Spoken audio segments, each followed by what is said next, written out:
Beach आणि एकदरा खाडीतून सुमारे 83 plaster of पॅरिसच्या गणपतीचे श्री सदस्यांनी पुनर्विसर्जन केले. पहाटे 5 वाजल्यापासून सुमारे 25 ते 30 श्री सदस्यांनी खाडीमध्ये विसर्जित केलेले प्लास्टर ऑफ पॅरिसचे गणपती काढण्यास सुरुवात केली. 2 तासाच्या अथक प्रयत्नांनी मुरुड बीच आणि एकदरा खाडीतून 85 प्लास्टर ऑफ पॅरिसच्या गणपतीच्या मूर्ती मिळाल्या. बैठकीच्या माध्यमातून मुरुडमधील श्री सदस्य दरवर्षी या खाडीतील प्लास्टर ऑफ पॅरिसचे गणपती काढून खोल समुद्रात नेऊन त्यांचं विसर्जन करत असतात.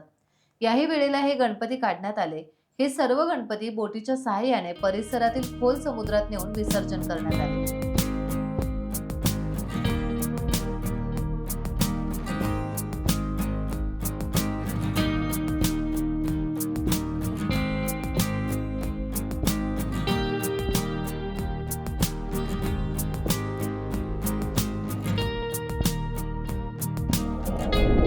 टाइम्स डिजिटलला लाईक करा, सबस्क्राईब करा, शेअर करा आणि बेल आयकॉन दाबायला विसरू नका. पाहत रहा टाइम्स डिजिटल.